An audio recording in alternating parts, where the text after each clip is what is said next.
जगह हमारी भी लेना है।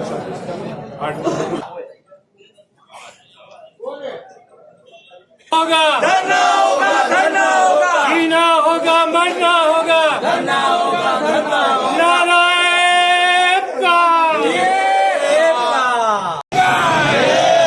मुलाजिम इत्तेहाद जिंदाबाद, मुलाजिम इत्तेहाद जिंदाबाद। नारे यूनिवर्सिटी बोर्ड से गाड़ी पे, यूनिवर्सिटी बोर्ड से गाड़ी पे, डॉक्टर मंसूर रिजवी पे धरना होगा, जीना होगा,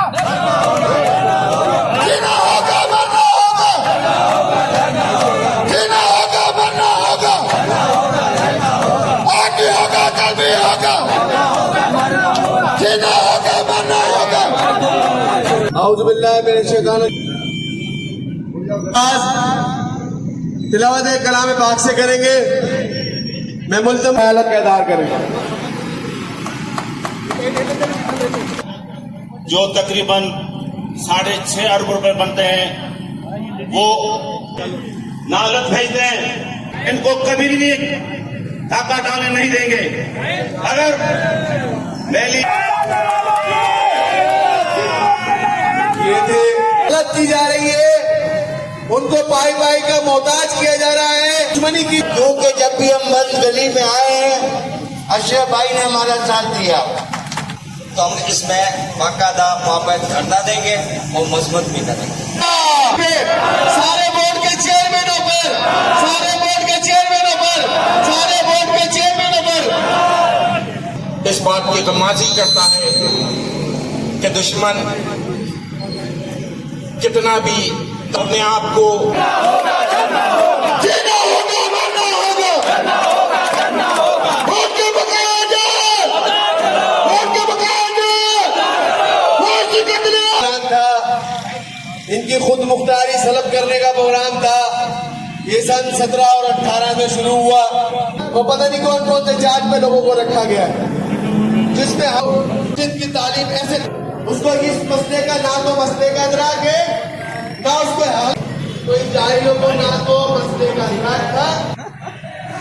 हमें ऐसे बना, ऐसे बना। बिल्कुल बहाल करके और इसको इंसाफ के तकाजे पूरे कीजिए। मैं आगे अपने अगले अरे परेशानी का हल तुम लोगों के पास है, लेकिन चूंकि मैं मिनिस्टर हूँ, एक पैसा मेंबर नहीं बन सकता, मैं अपनी तरफ से आपको ऐलान करता हूँ।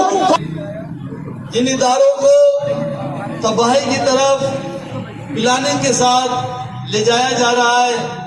ये सिंध के तालीमी बोर्ड इंतहाई गैर सियासी अंदाज में,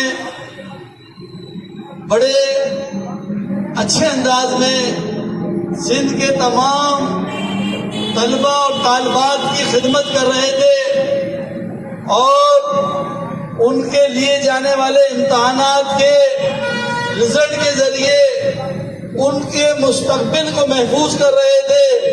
लेकिन सिंध गवर्नमेंट ने बगैर किसी प्लानिंग के इंतहाई जज्बाती अंदाज में पंजाब हुकूमत की नकल करते हुए यहाँ पर फीसों की माफी का ऐलान किया और उसकी मद में जो 2 अरब रुपए सालाना बजट में सिंध के तमाम तालीमी बोर्ड्स को देने का ऐलान किया, वो आज तक ये मैनेज नहीं कर सके।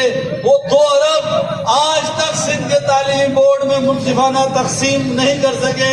उन 2 अरब की तकसीम न करने की वजह से उसके 2 अरब रुपए रखे थे, वो 2 अरब रुपए आपने कहाँ खर्च किए, आपने कहाँ उसमें गड़बड़ की, किन लोगों ने उसमें करप्शन की।